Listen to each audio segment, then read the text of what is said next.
como miembro honorífico. Este último, Lisardo Lombardía Llenes, nació en la Pola Llaviana en 1955. Estudió medicina, una profesión que ejerció unos años, pero y mucho más conocido por su labor cultural, por su defensa de la cultura y de la lengua asturianes, que lo fue merecedor de este reconocimiento que iba a hacer este viernes la Academia.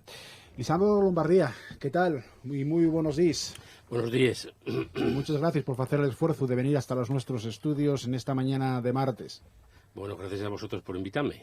¿Qué supone para usted ser miembro honorífico de una institución como la Academia de la Lengua Asturiana? Para mí, lo primero de todo, bueno, y un gran honor, eso está claro, pero además de eso, para mí fue una gran sorpresa, porque no me lo esperaba ni por lo más mínimo. O sea que entonces, bueno, cuando me llamaron, el presidente de la Academia me llamó para decirme que había que había una iniciativa de algunos académicos para proponerme, yo nada más que, bueno, agradecíoslo y sentíme muy honrado, como acabo de decir, y bueno, y ponerme a su disposición para lo que haga falta, a ver si estaba y tenemos una oficialidad como merecemos.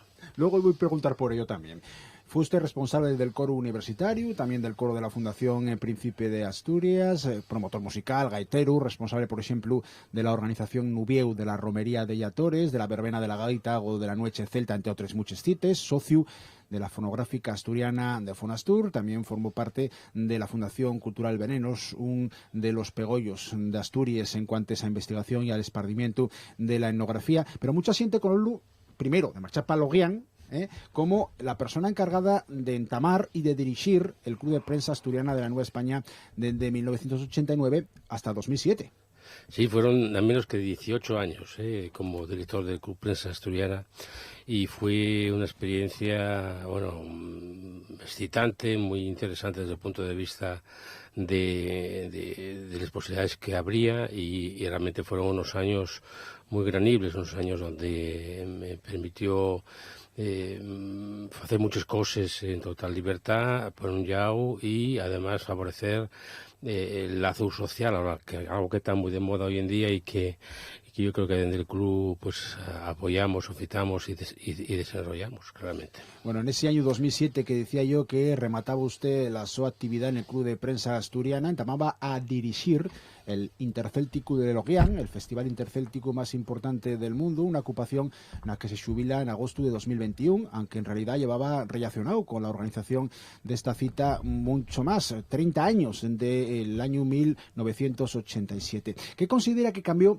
en estos más de 30 años de la percepción de Asturias desde el mundo celta? Porque cuando usted llegaba a Loguián, Asturias no tenía presencia en esa cita, por lo menos no de forma oficial, mientras que, por ejemplo, Galicia llevaba ya acudiendo más de 10 años.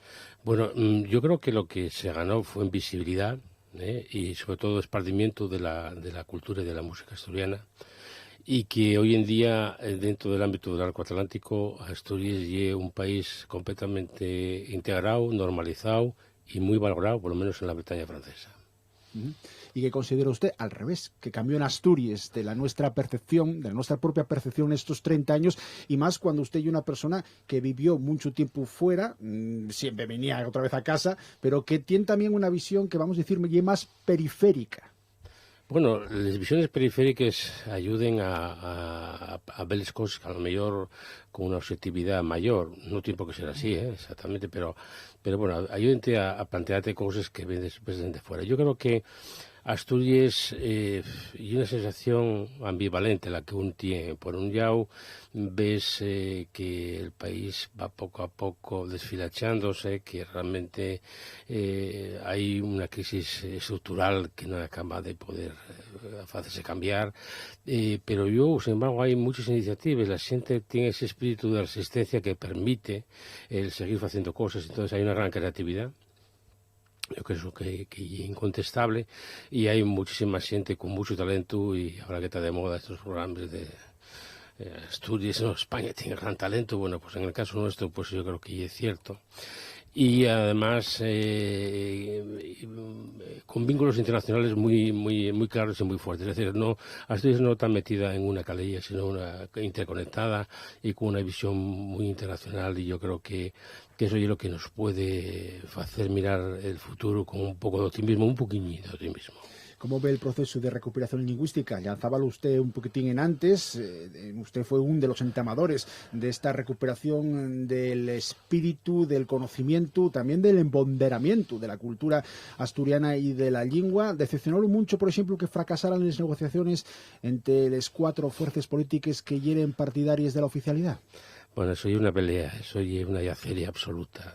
Yo no puedo entender que realmente no sean capaces de ponerse de acuerdo los que en teoría dicen estar de acuerdo y algunos en chimpese todos con el sostenianismo y tal. Y resulta que al final, pues eso, pues ponen en la balanza per un llau les cuentes de la vella del impuesto de sucesiones y per otro llau marafunden el patrimonio lingüístico, ¿no? Entonces realmente hay algo que me indigna y que una de las cosas que más me ablucó y que me sigue doliendo mucho desde que llegué otra vez a casa, al país, en noviembre, ¿no? Decía yo antes que usted gaitero y socio de una de las editores musicales más importantes de la historia de Asturias, las históricas Fonográfica Asturiana y Fonoastur. La gaita pasó de moda. Pasó de moda, al contrario, la gaita no pasó de moda, la gaita nunca pasará de moda. Y es decir, incluso en los momentos más tapecillos para la gaita, donde realmente había mucho gaitero aficionado que tocaba en casa o en pequeñas romerías o en pequeñas fiestas, la gaita tiene un valor simbólico, creo que es evidente. Entonces hoy en día no es que vaya pasado de moda en absoluto. Hay cantidad de gaiteros que siguen trabajando, hay gente además de muchísima calidad y sobre todo los gaiteros que consiguieron ser semiprofesionales o profesionales del todo, pues son muy valorados a nivel internacional. Ojo, yo no, creo que de ninguna manera se puede pensar que la gaita sea pasada de moda. Y la música folk, porque las noches celtes que había a Manplén hay unos años, finales de los 90, principios de los 2000, anguaño queden, bueno, a dedos contados. Bueno, que queden un tamal, porque hubo una pandemia detrás, y no se podía ni siquiera ir al baño, así que imagínate, si no se podía ir a buscar en un espacio público, entrar en los baños para aliviarse, pues imagínate de ir a hacer una fiesta donde realmente quieren posible todo. Nosotros como Festival de Lorient vivimoslo durante la pandemia, no pudimos hacer prácticamente nada, aunque resistimos y pudimos hacer alguna cocina simbólica en el 2020 y el año pasado hacer un festival que era más pequeño de lo habitual, pero que nos permitió mostrar que estábamos todavía allí.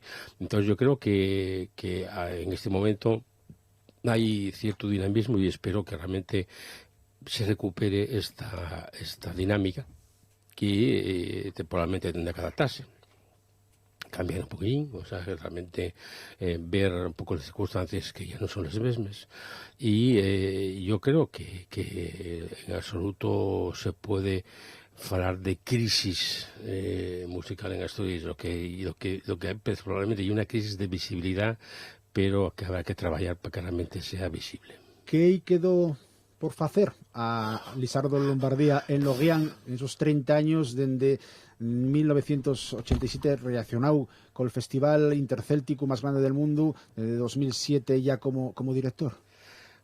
Quedar por hacer siempre quedan muchas cosas, pero no sé, es decir, yo en realidad, además esos datos que das, hay que precisar que el 87 ya es la entrada oficial de Asturias en Loguián, pero la primera vez que voy con responsabilidad con una delegación pequeña, que fue el Grupo Beleño, fue en el 85, o sea que en realidad... Vamos a acabar este informativo con Beleño precisamente. Pues en realidad el 85 fue cuando realmente se cierran esos contactos con Loguián, que ya venían durando desde hacía unos años. Hay que decir que Galicia tuvo antes que nosotros en Loguián, pero que en los años 60, al tiempo que los gallegos, hubo una representación asturiana que luego ya presente en Bretaña, lo que era el concurso de bandas de gaites que dio origen al Festival de Loguián, que no terminó bien y fue lo que hizo que se perdiera ese contacto. Entonces el que inició los contactos en la época más recién fui yo, fue en el año 79 que al conté de organizadores de allí y bueno, mandé ellos dosieres y seguí siendo testerón como de llaviana que soy para llegar a que al final me escucharan y que vieran claro que teníamos mucho que aportar a esa gran familia de la cual el antiguo celta. Entonces onde estamos. Tengo 30 segundinos. A que se dedica Lisardo Lombardía Anguaño?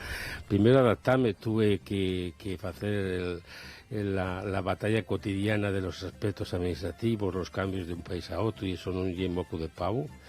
Y luego, pues bueno, poner en orden los papeles, estoy preparando, empecé a escribir cosas y bueno, entre algunas cosas que me van pidiendo alguna gente y tal de rememoranza de cosas y luego por otro día cosas que también me interesa reflexionar por mí mismo y terminar escribiendo mi visión de algunas cosas, pues estoy en ello, digamos. Entretenido, sí, aburrido no estoy, ¿no?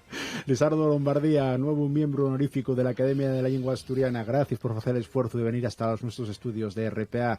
Que tengas tú muy